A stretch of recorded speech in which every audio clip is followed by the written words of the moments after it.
The blood-red sun dipped behind the jagged mountains as Florence Neville stood alone in her small patch of garden, hands trembling as she slid the gold band from her finger for what she promised herself would be the final time.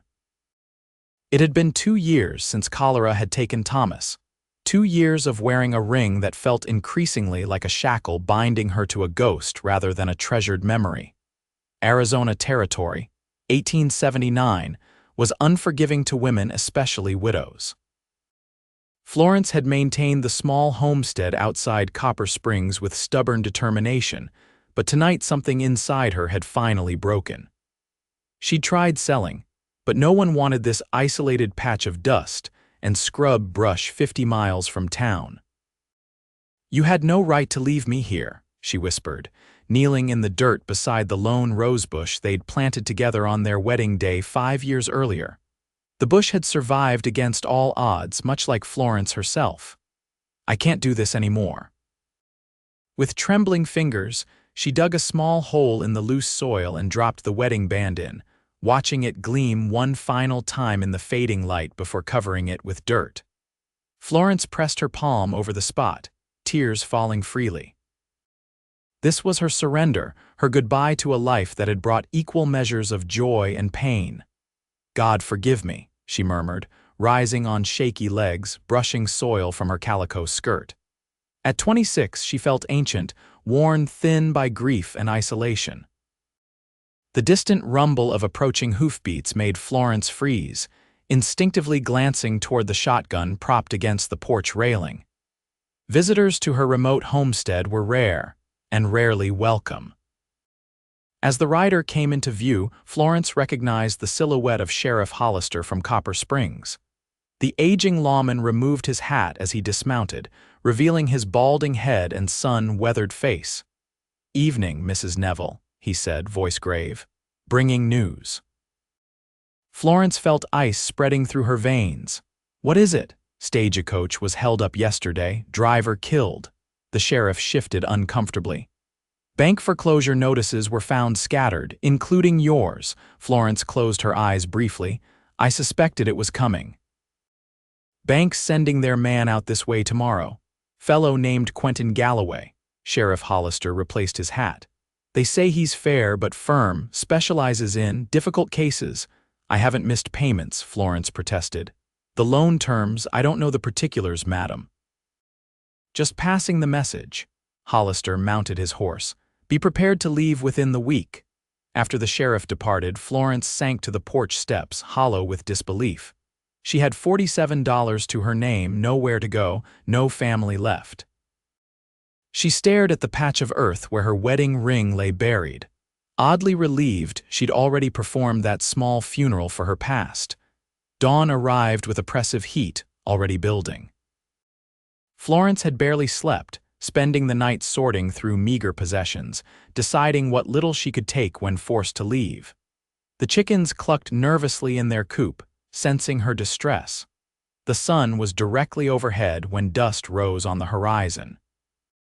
Florence stood on the porch, back straight, chin raised, determined to face this bankman with dignity. A single rider approached on a magnificent chestnut stallion, moving with the easy confidence of someone who spent his life in the saddle. As he drew closer, Florence was surprised to see he was younger than she'd expected, perhaps 30 or 32 tall and lean, with a clean-shaven face that stood out among the bearded men of the territory. His clothes were dusty from travel but finely made. Dark pants, white shirt, leather vest, and a wide-brimmed hat that shaded piercing blue eyes. "Mrs. Florence Neville," he called, stopping his horse a respectful distance from the house. "Mr. Galloway, I presume," she answered, making no move to invite him closer. He dismounted with fluid grace, removing his hat. His hair was dark and wavy, touched with premature silver at the temples. "Quentin Galloway, representing First National Bank of Arizona Territory." "You've come to take my home." Something flickered across his face, discomfort, perhaps.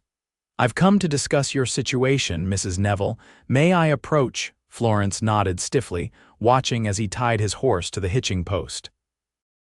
Up close, she noted the sun-weathered lines around his eyes, the careful way he observed everything. This was no soft city banker. This man had lived rough before donning respectable clothes. "Water for your horse," she offered, remembering her manners despite everything. "Much appreciated." "Been a long ride from town." Florence led him to the well, where he efficiently watered his stallion before following her to the porch. She didn't invite him inside. These negotiations would happen on neutral ground. "Your loan terms were adjusted after your husband's passing," Quentin began without preamble, producing papers from his saddlebag. "The interest increased substantially," Florence frowned. "That's impossible. I signed no such agreement. According to bank records, you did." He handed her a document bearing what appeared to be her signature. Florence examined it, fury building. "This is forgery. I never signed this." Quentin Galloway studied her face intently. "You're certain?" "Do you think I would forget signing away my home, Mr. Galloway?" She thrust the paper back at him. "Someone at your bank has committed fraud." Instead of dismissing her claim, he surprised her by examining the signature more closely. "You may be right," he murmured, almost to himself. "What?" His blue eyes met hers. "This doesn't match other documents I've seen with your signature, and it's not the first irregularity I've encountered since taking this position." Florence stared at him, shocked by this admission. "Are you saying I'm saying nothing officially?" He cut her off, glancing around as if worried they might be overheard. "But I'd like to review your payment records, all of them. Do you keep receipts?" "Every single one," Florence replied, hope flickering faintly. "In a tin box beneath the floorboards." For the next 2 hours, Florence and Quentin pored over her meticulous records at the kitchen table. She'd brewed coffee, serving it with stale biscuits, all she had to offer.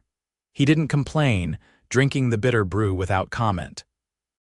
"These payments were never recorded by the bank," he finally said, separating several receipts. "And the loan terms were altered at least twice without proper authorization." "Who would do such a thing, and why?" Quentin's expression darkened. "Land speculation." "Your property sits on what might be a valuable water route for the coming railroad." Florence felt ill. "So my husband's death was convenient." "I didn't say that. You didn't need to." She stood abruptly, needing air. "Will knowing this change anything, or am I still to be thrown off my land?" "That depends," Quentin replied carefully, rising to follow her onto the porch. "If I can prove wrongdoing at the bank, your original loan terms would be reinstated, but that will take time." "How much time?" "At least a month. Maybe more." Florence laughed bitterly. "And where am I supposed to go in the meantime?" "The foreclosure will be temporarily suspended," Quentin said firmly. "I have that authority at least." She regarded him suspiciously. "Why would you help me? You work for them." Quentin Galloway looked away, jaw tightening. "Let's just say I've seen too many honest people lose everything to paper tricks and backroom deals." As the evening approached, Quentin prepared to leave, gathering his documents. "I'll return in 3 days with news," he promised, mounting his horse. "Try not to worry, Mrs. Neville." Florence almost laughed at the absurdity of his suggestion. "Mr. Galloway," she called as he turned to go, "be careful. If what you suspect is true, powerful people won't appreciate your interference." He touched the brim of his hat. "This isn't my first fight, madam." After he disappeared into the distance, Florence found herself standing beside her rosebush, staring at the small mound of dirt where her ring lay buried.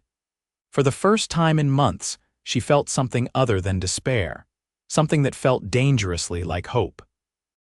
3 days stretched into 4 with no sign of Quentin Galloway. By the 5th day, Florence was convinced something had happened to him, or worse, that he'd abandoned her cause after making empty promises. She was chopping firewood when she heard riders approaching multiple horses, moving fast. Florence dropped the axe and ran for the shotgun, heart pounding. 3 men crested the hill, 2 flanking a third whose hands appeared to be bound to his saddle horn. With horror, she recognized the prisoner as Quentin, his face bloodied, slumped forward in obvious pain. The other men were strangers, rough-looking with the hard eyes of men who killed without conscience. "Mrs. Neville." the leader called, a burly man with a patchy beard. "Got a delivery for you." Florence raised the shotgun. "Let him go and leave my property." The men laughed, stopping 30 yards away. "Bank sent us to finish what pretty boy here couldn't," the leader shouted. "You've got 1 hour to clear out before we burn this place to the ground. I have legal rights to. Your rights got canceled." The man produced a document with an official-looking seal. New ownership papers, all legal and proper. Florence kept the shotgun steady despite her trembling hands, and Mr. Galloway found him nosing through private bank records. Mr. Thornton don't appreciate such curiosity. At the mention of Vernon Thornton, the bank's president, Florence understood. The corruption went straight to the top. "Leave him here," she demanded. "He needs medical attention." The leader shrugged, cutting Quentin's bonds. "He's half dead anyway." He shoved Quentin roughly, sending him tumbling from the saddle to the ground with a sickening thud. "1 hour, widow, then we start lighting matches." After they rode away, Florence rushed to Quentin's side. He was conscious but barely, blood matting his hair from a deep gash. Knew they were. "Following me," he gasped as she helped him to the house. "Tried to warn you." Florence managed to get him inside and onto her bed, where she cut away his blood-soaked shirt. What she found beneath made her stomach clench. Purple bruises covered his torso, and a knife wound in his side oozed blood. "They'll kill us both," she whispered, pressing a clean cloth to his side. "My saddlebag," Quentin mumbled. "Important papers." Florence glanced out the window. The men had taken his horse. "It's gone." He closed his eyes, face contorted with pain and frustration. "Had evidence, Thornton's fraud, dozens of properties." "Save your strength," Florence urged, cleaning his wounds with whiskey that made him hiss in pain. "We need to leave before they return. No place to go," he coughed. "They'll find us." Florence worked quickly, stitching his side wound with steady hands. Her husband's illness had taught her basic medical skills she never wanted to use again. "I have a friend, a Navajo woman, who helped me after Thomas died. Her people might shelter us." Quentin grasped her wrist suddenly, eyes clear despite his pain. "Why would you help me? I've failed you." "You tried," Florence said simply.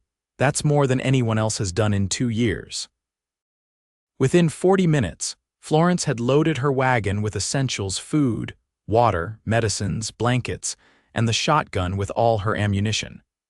Helping Quentin to the wagon was agonizing for them both, but somehow she managed to get him settled among the blankets. As she prepared to leave, Florence paused, looking back at the small house she'd shared with Thomas. Their dreams, their struggles, their brief happiness, all contained within those humble walls. "Wait," she said suddenly, hurrying to the garden. Kneeling beside the rosebush, she frantically dug with her bare hands until her fingers found the cold metal of her wedding ring. She slipped it into her pocket without putting it on, then ran back to the wagon. The men returned after Florence and Quentin had already been gone 20 minutes, the trail of dust from their wagon still visible heading north toward the high country, rather than east toward town. Florence drove recklessly, pushing the horses harder than was wise, desperate to reach the narrow canyon that would provide some protection before their pursuers caught up. "They're coming," Quentin warned, propped up against supplies, watching their back trail through bleary eyes. "We're almost there," Florence replied, though the entrance to the canyon still lay a mile ahead. "Can you shoot? Give me the gun." She passed him the shotgun, and he checked it with practiced hands despite his injuries. "Save the shots until they're close. We only have 5 shells." The sound of pursuit grew louder as they entered the canyon, the wagon wheels bouncing over rocky terrain. Florence focused on controlling the frightened horses while Quentin watched for their attackers. The first shot came as a surprise, a bullet splintering wood near Florence's hand on the reins. She yelped, ducking instinctively. "Get down," Quentin shouted, raising the shotgun despite the obvious pain it caused him. The thunderous boom echoed through the canyon as he fired, the recoil sending him sprawling back against the supplies. One of the pursuers cried out, clutching his shoulder but staying mounted. 2 more coming fast on the right. Florence called, seeing riders attempting to flank them by navigating the steep canyon wall. Quentin fired again, missing but forcing the men to retreat temporarily. "How much farther to your friend's camp? Half-day's ride if we can lose them." The chase continued through the twisting canyon until they reached a fork. Without hesitation, Florence guided the wagon left toward what appeared to be a dead end. "What are you doing?" Quentin demanded, clutching his reopened wound.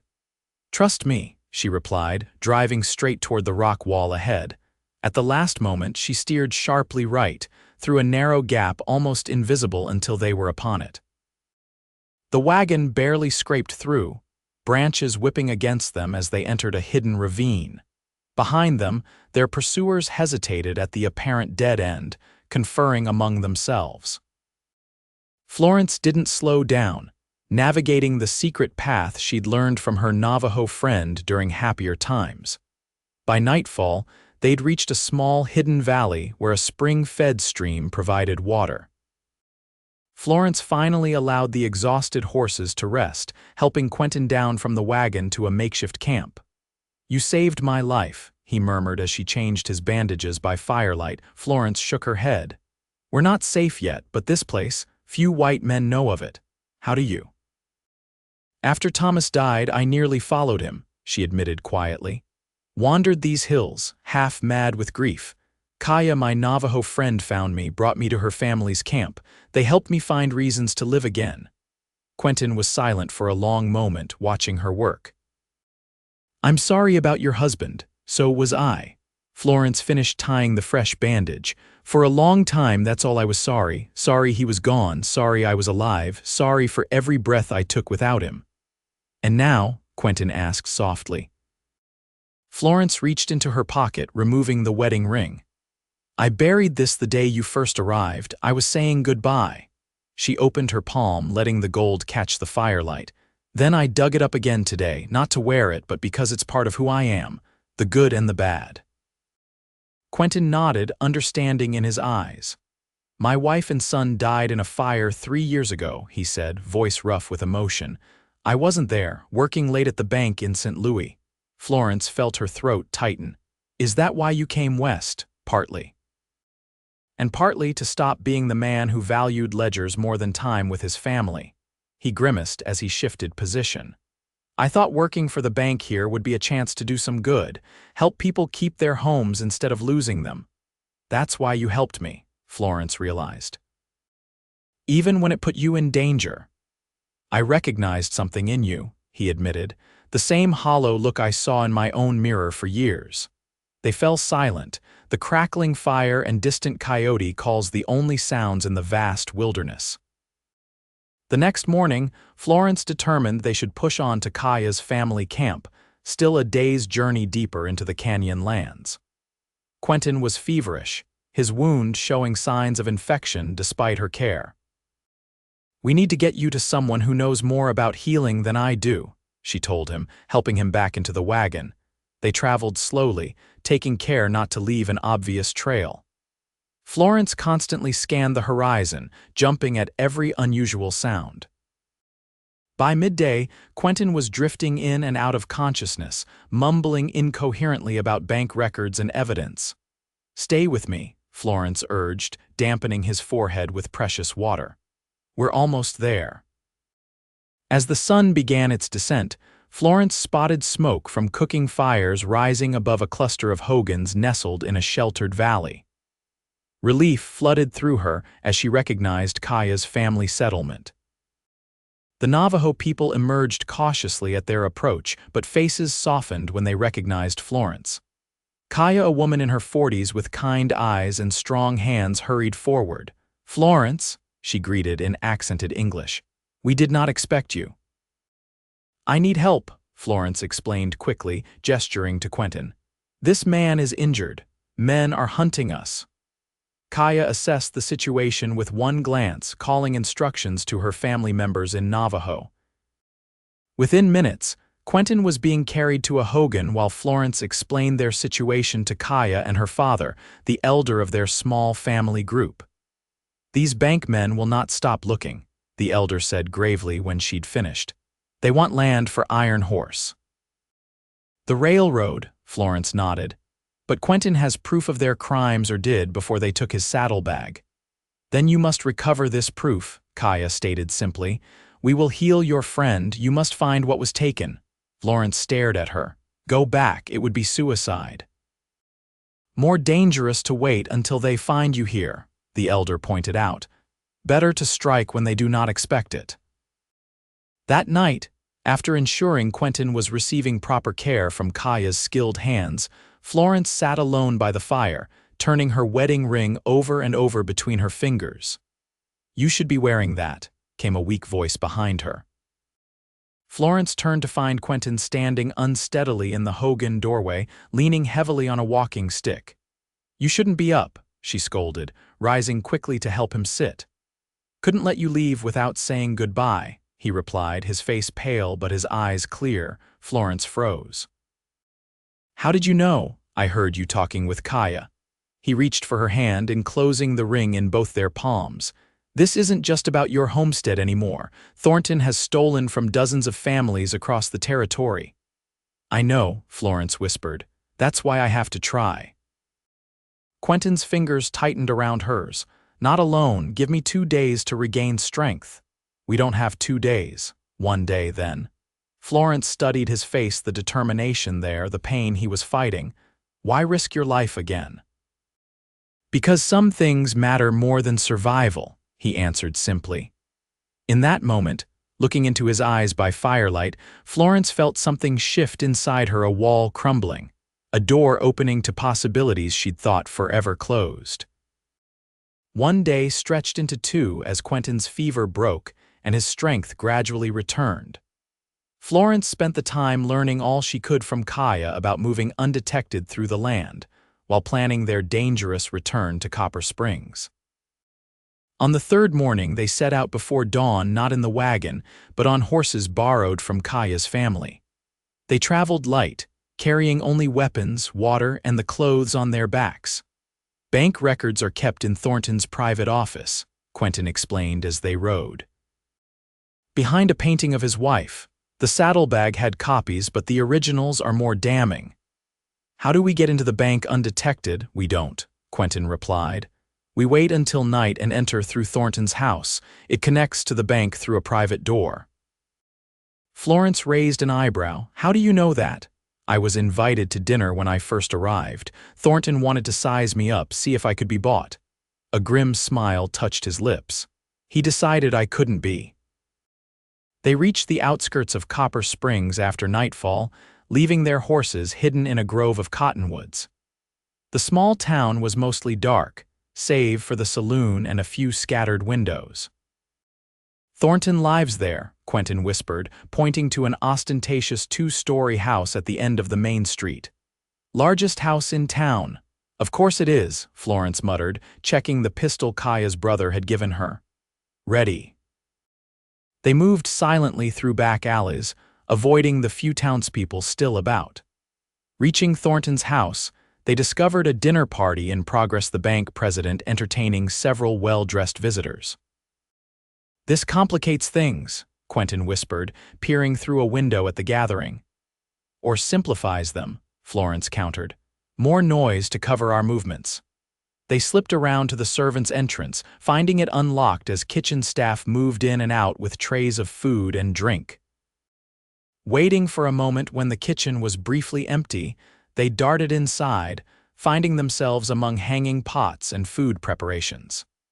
This way, Quentin murmured, leading Florence through a corridor toward what appeared to be Thornton's private study. The connecting door to the bank was exactly where Quentin remembered, hidden behind a bookcase that swung open when he pressed the correct spot. They entered the darkened bank, moving by memory and touched toward Thornton's office. There, Quentin pointed to a large painting visible in the dim moonlight filtering through windows. Help me move it. Together they lifted the heavy portrait, revealing a wall safe behind it. Quentin frowned, fingers tracing the dial. Can you open it? Florence whispered anxiously. I've seen him do it once. Let me think. Quentin closed his eyes, concentrating. After several tense minutes of careful listening and turning, the safe door swung open. Inside were stacks of documents, property deeds, and a leather-bound ledger. Quentin quickly located what they needed, plus several documents Florence hadn't expected. "These are forged deeds to Navajo lands," he explained in a hushed voice.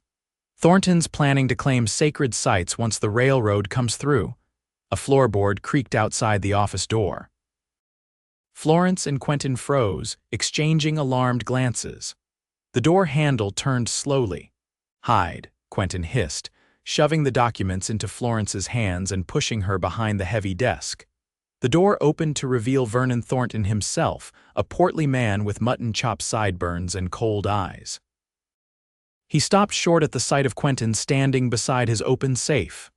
"Galloway," he said, recovering quickly. "Remarkably hard to kill, aren't you?" "Sorry to disappoint," Quentin replied calmly, though Florence could see his hand edging toward his gun. Thornton's own hand emerged from his dinner jacket, already holding a small derringer. "Where's the widow? My men said you were together." "Far away from here by now," Thornton chuckled. "Touching, the disgraced banker and the desperate widow." "Did you really think you could stop progress, Galloway? The railroad is coming whether these simple people want it or not." "Progress isn't built on stolen land and forged documents," Quentin countered. "The territorial governor might be interested in your methods." Thornton's face hardened. "The governor is an investor, you fool." From her hiding place, Florence could see they were at an impasse, Thornton pointing his derringer at Quentin, who had no chance to draw his own weapon. Silently, she removed her pistol, hands trembling slightly. She'd never shot a man before. "Now I'm going to finish what my men started," Thornton continued, cocking the derringer. "A shame, really. You could have been wealthy if you'd." Florence stood abruptly, aiming her pistol. "Drop it, Mr. Thornton." Thornton's head snapped toward her, momentary surprise giving Quentin the opening he needed. He lunged forward, knocking Thornton's arm upward as the derringer discharged into the ceiling. They struggled briefly before Quentin delivered a solid blow that sent the banker crashing into his desk, unconscious. "We need to hurry," Quentin said, breathless from exertion and the strain on his healing wounds. "That shot will bring people running." Florence nodded, clutching the stolen documents. "The sheriff is probably on Thornton's payroll," Quentin finished grimly. "We need to get these to the federal marshal in Tucson." They fled through the bank's rear entrance, hearing shouts and commotion from Thornton's house. Racing through back alleys, they reached their horses just as search parties began forming in town. "Ride south," Quentin instructed as they mounted. "We'll circle back to Navajo lands once we're clear." They rode hard through the night, pushing their horses as much as they dared. By dawn, they'd put significant distance between themselves and Copper Springs, stopping only when the animals needed rest. "You think we'll make it to Tucson?" Florence asked as they shared precious water. Quentin studied the documents they'd stolen. "We don't need to reach Tucson ourselves. We just need these papers to get there." He looked up at her. "There's a Union Army outpost a day's ride from here. If we can reach it, the commander can dispatch a courier." Florence nodded, exhaustion evident in every line of her body. "Then we keep riding." Quentin moved closer, gently taking her hand. "Florence, if this works, when this works, what will you do?" "I don't know," she admitted. "My home is probably ashes by now. You could rebuild," he suggested softly. "I'd help you." Florence looked at him, really looked at the man who'd risked everything for justice for her. "Why would you do that?" "Because in helping you, I found something I thought I'd lost forever," Quentin replied, his voice rough with emotion. "A reason to wake up each morning. A future worth fighting for." Florence felt tears threatening. She reached into her pocket, removing her wedding ring, staring at it in the dawn light. "I buried this to let go of my past," she whispered. "I never expected." "A second chance," Quentin finished when she trailed off. "Is that what this is?" Instead of answering, Quentin gently took the ring from her palm. "This represents a love that was real and true," he said quietly. "That doesn't diminish what might come next." To Florence's surprise, he knelt before her, holding her ring. I'm not asking to replace what you lost. I'm asking if you might consider adding to your story our story, whatever that might become. Florence felt tears spill onto her cheeks as understanding dawned. Quentin, I know it's too soon, he hurried on, suddenly uncertain. We've known each other only days. But in those days, I've seen your courage, your compassion, your strength. I don't want to lose you when this is over. Florence closed her eyes briefly, feeling the weight of the past and the unexpected lightness of possibility. When she opened them again, she slowly extended her left hand. Not on that finger, she said softly. Not yet, but perhaps. Understanding illuminated Quentin's face as he gently slipped the ring onto her right hand instead. A promise, he said, for whatever comes next. Florence helped him to his feet and without hesitation stepped into his embrace. His kiss was gentle, asking rather than demanding, and she found herself responding with surprising hunger, as if a part of her long dormant had suddenly awakened. When they parted, both slightly breathless, Florence managed a shaky laugh. This is not how I imagined my week would unfold when I buried that ring. Nor I when I watched you dig in your garden that first day, Quentin admitted, brushing a strand of hair from her face. But I'm grateful for whatever twist of fate brought me to your doorstep. Even getting shot and beaten, she teased, though her eyes remained serious. Even that, he affirmed, taking her hand. Now, shall we deliver justice to Mr. Thornton and see what future we might build afterward? They reached the army outpost by nightfall, where their evidence was received with grave concern by the commander. A telegraph was immediately sent to the territorial capital, and within days, federal marshals had arrested Vernon Thornton and his conspirators. The investigation revealed widespread corruption reaching into the territorial government itself. Dozens of fraudulent land seizures were reversed, including Florence's homestead, which to her surprise had not been burned after all, but rather occupied by Thornton's men as a base of operations. 6 months later, on a crisp autumn evening, Florence stood in her garden beside the thriving rosebush. The homestead looked different now, expanded with a new barn, fresh paint, and signs of prosperity that had once seemed impossible. "Penny for your thoughts," came Quentin's voice as he approached from the corral where he'd been breaking a new horse. Florence smiled, turning to face the man who had become her partner in every sense. "I was thinking about buried treasures," she replied, gesturing to the spot where she'd once hidden her ring. "And how sometimes what seems like an ending is actually a beginning." Quentin slipped his arms around her waist, pulling her close.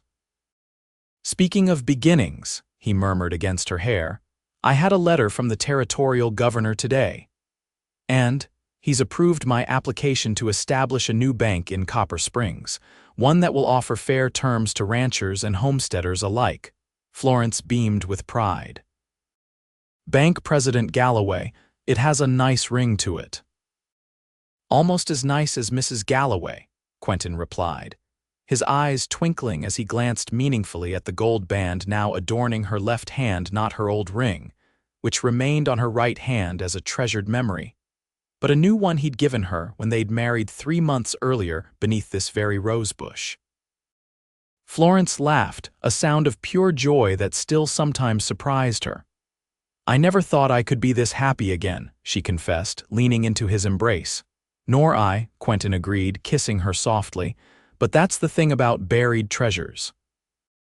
Sometimes you have to lose something precious to discover something equally valuable was waiting to be found." As the setting sun painted the Arizona sky in brilliant hues of gold and crimson, Florence and Quentin stood together in the garden where her journey had begun with an act of surrender that had unexpectedly become an opening to new life, proof that even in the harshest terrain of grief, love could take root and flourish once again.